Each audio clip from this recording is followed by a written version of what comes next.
we're getting ready to move forward here. Actually, I'm actually going to go backwards here a little bit, because just the other day I did a little weighing on this, because it always ends up, somebody goes, hey, what does that K&T number 2 weigh? What does the closing weigh? The closing, actually, in the manual, it actually gives the weight on it. I don't know what it is offhand, but I've read it several times. So I'm going to go ahead and put this back on the scale just the way I had it. I did take off the 3-jar chuck. It's in the pan on the other side over there. I moved the carriage back about 8 inches, and the tailstock I had to move back to get it to balance out the difference of having the strap right here or having the strap where you're going to see it right here in front of here. I had to choke up the strap here because I ran out of the regular pick that I had on there. Was enough to pick it, but it wasn't enough to put the scale in here. So let's drop this down in here, and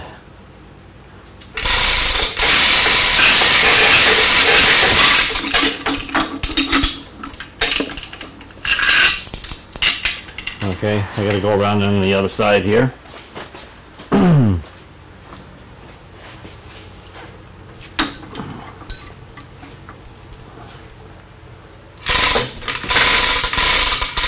I'm not putting any pressure on it. I'm just putting it up enough to where that bar holds up against the bottom there and it doesn't slide out. So I can see it here. I can see it on the other side. I dug out my scale, and then I had to search for this charger here. It's a 9-volt system here, and you're supposed to be able to charge the battery in this and then you can run it without this, and it did that when it was brand new, but it's not brand new anymore. Somewhere here. Okay. It's funny, I put that in there and it says charge. I think something might be internally wrong, but now it's green, and all right, I think we should have enough room there. You can take any guesses you want right now on how much this weighs. If you're one of the few that saw the live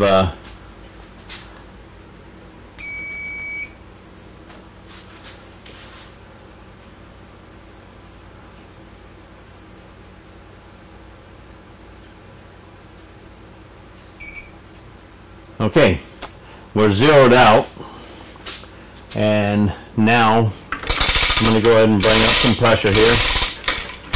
I'm probably going to have to move the gantry over here just a little bit because we want to pick it up kind of straight.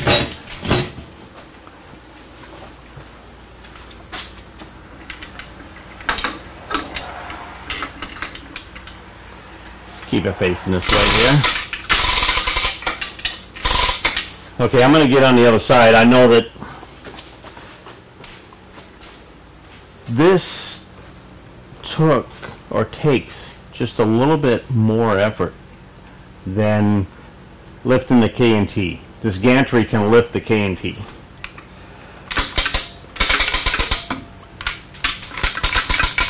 And it was tough like this.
When I lifted this the other day, I did not remember it leaning over that far.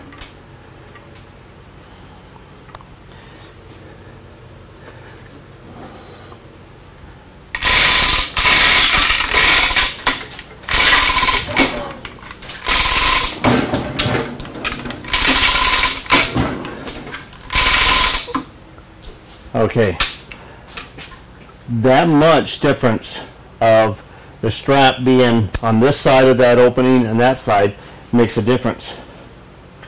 All right, she's all the way off.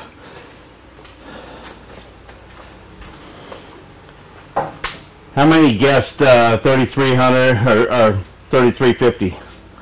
Well, that's the right amount.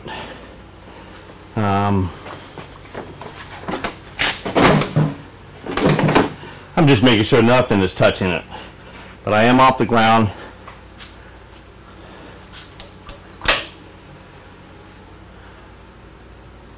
$33.49.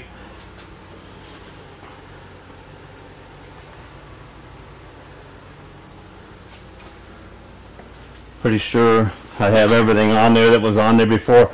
All right, pretty close. Within a pound of what it weighed the other day.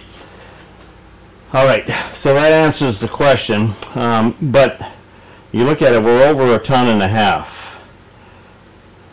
I rated my beam for 1 ton, and this is a 1-ton coughing hoist. But they're always rated for more, right? So are you supposed to use it or not? Well, I'm doing it for this demonstration right here, and I definitely would not be using something over its rating if it was in an elevator shaft or something like that where you got somebody down below. It's not a good safe practice. But right here, this lathe weighs 1.5 tons. Now this is a 12-inch lathe with just about the same throw as that Rutland there, and I'll guarantee you that that Rutland would be squeaking to even make up and underneath 1 ton. So this is quite a bit more metal. Of course, you know, back in Pearl Harbor days, they made them a little better than they do now. We all know that. Sydney, Ohio is where the Monarchs were made. Alright, I'm going to kind of like twist her in my direction here. I'm going to get her down because I would like to go ahead and do an open and inspect on the headstock. I was kind of debating on whether we want to do headstock or start taking apart the carriage or take off the components. Well, we did take off one. We took off one piece, the 3-jaw chuck. Oh, I know what the difference was. I put the T-handle away, and that probably made it. Well, here it is. It got heavy just waiting around. Nope, it's lighter again. It's on the border, okay? So 3350 is what we're going to call the weight here, and we're going to go ahead and put her down.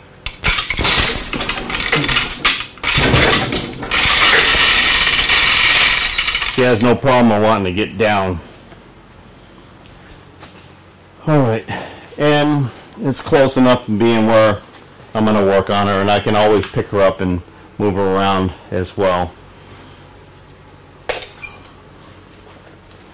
Alright, let me get rid of this gear here, and we're going to re-rig up onto the cover here.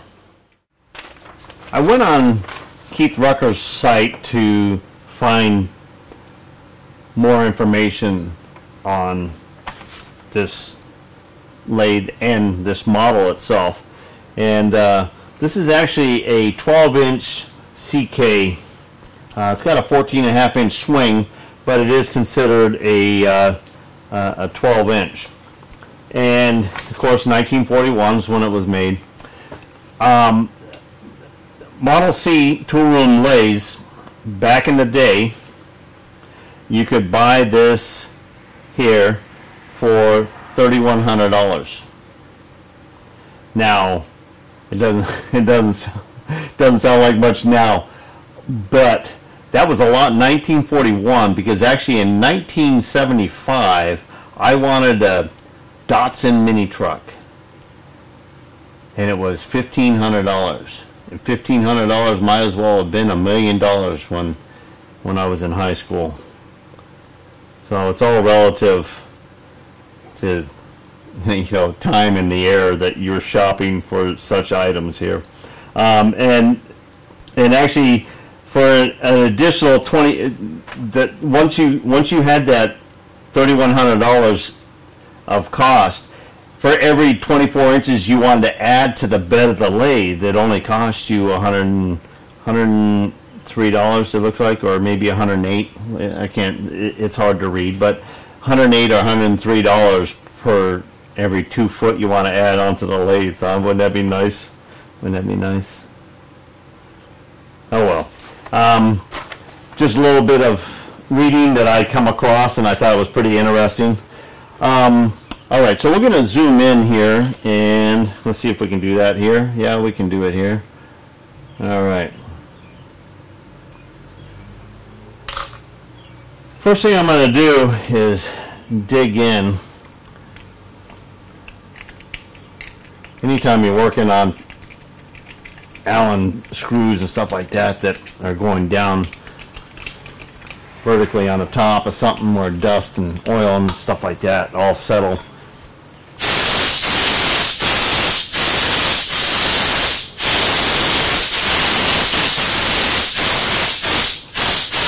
Because I want to reuse everything that I possibly can reuse, and if you're going to take something apart, you got to get that wrench all the way down in there.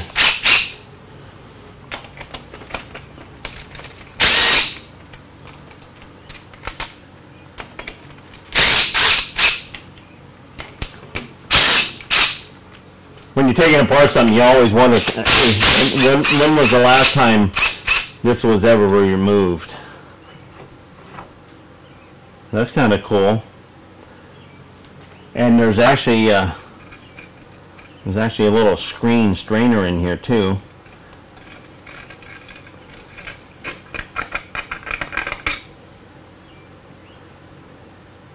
Old as the Dickens, right?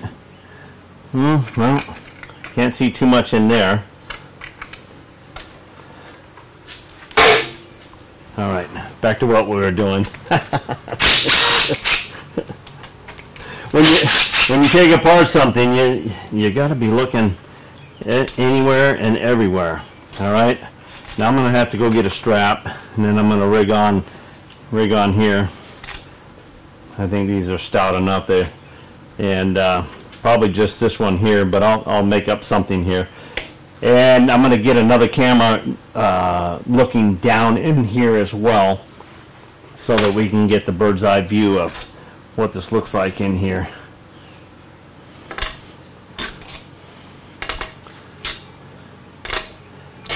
I like that. All the screws are the same size. Sometimes, well, like the claws in there, a couple of the screws are different lengths and stuff like that, because the top is not as uniform as this is. All right, let me go find the strap. Okay, I think that might do it.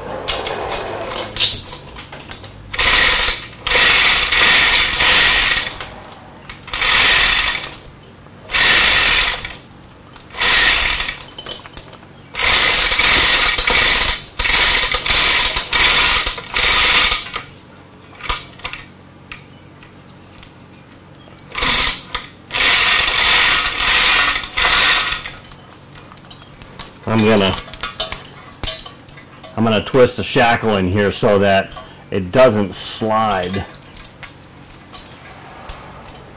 from this position here.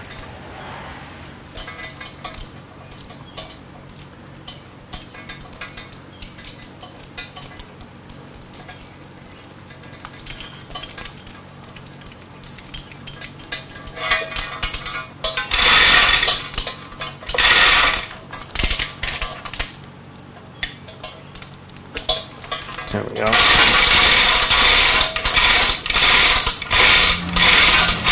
Half a dozen the other. It's pretty close. All right. let's put it over here to the side.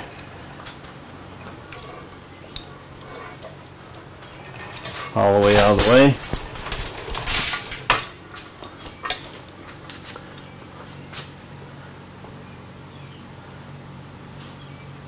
Well, it looks like $1 million in there. For how old this thing is, this looks pretty dreamy. Little blue silicone around here, so I kind of know that it has been opened up since 1941. You think, huh?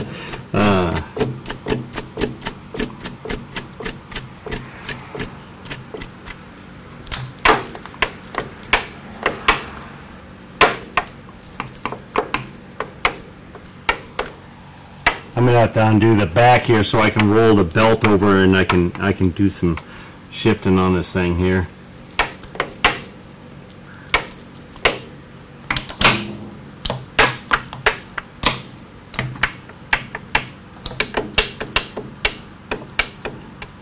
Everything shifts really nice so far that I'm looking at. Nice helical gears that create smooth, quiet running lathes.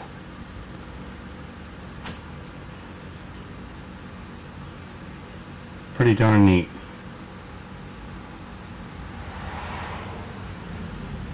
Alright, let's get another look at it from another way, and I'm going to go ahead and pull the belt cover off here so I can roll the thing over by hand and let it shift through, and I'm gonna cycle it through each of the speeds here. I think we're pretty well set up. 2 cameras here, and I had 2 bolts here, and I think I had a third, and I think it's in the chip pan now. Okay.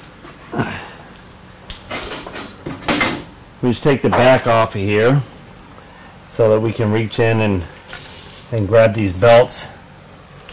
Of course, we're going to have to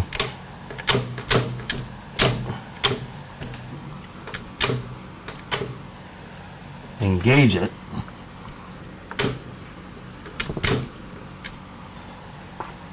Okay, I guess it's good enough. Oh. Not wanting to go past the center. Here, what do we, oh, there's a plug down here in the back, keeping it from engaging all the way, I think. Let's see.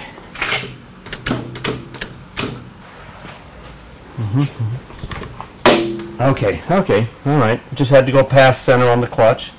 Okay.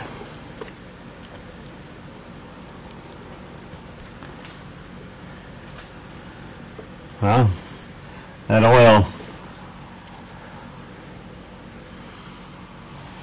doesn't smell all that good. It's not frothy like water in there, so that's the ultimate good sign. Okay, we set up 2 cameras here, so we got a good view down inside, and you can see me shifting the handles here. I believe we got all 4 of these handles right here. Let's see, maybe down just a little bit more. Okay. We're going to start out here, and I've got this set up in here now. Okay.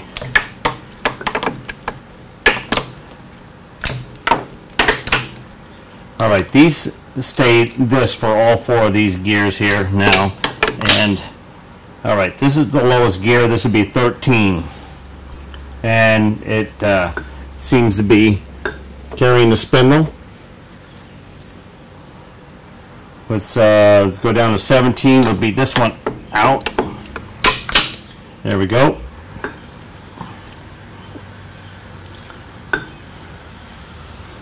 And it's moving the spindle. All right, and now 22.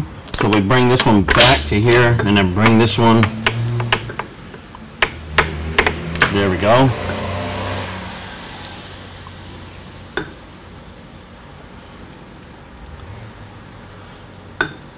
All right, we're engaging, or we're not getting a transfer on that gear there.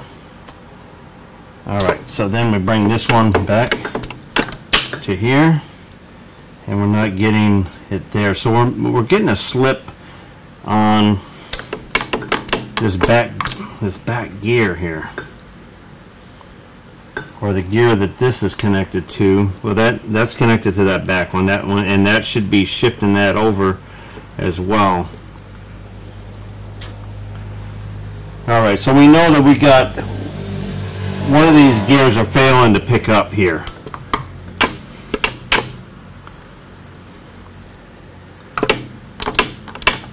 And it's on that second line back there. Okay.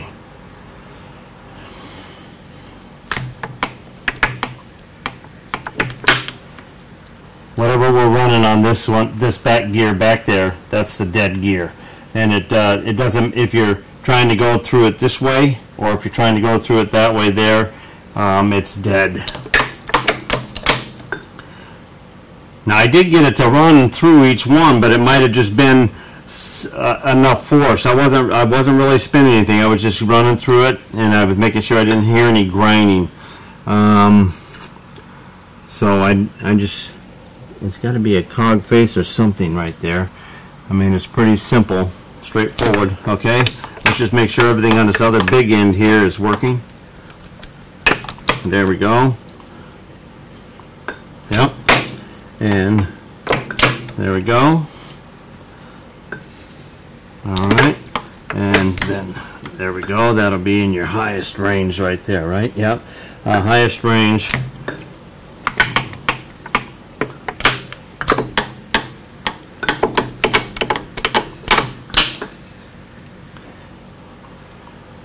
That would be the highest gear, and I wouldn't even be able to go because we got something in there. So we are going to be tearing apart the gearbox here. I was kind of hoping that it might be just drain out the oil and get a run and feel, but we're going to have to investigate and pull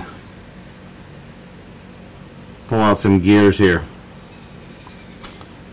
All right, that's kind of what I wanted to look at tonight before we wrapped it up. Pretty cool.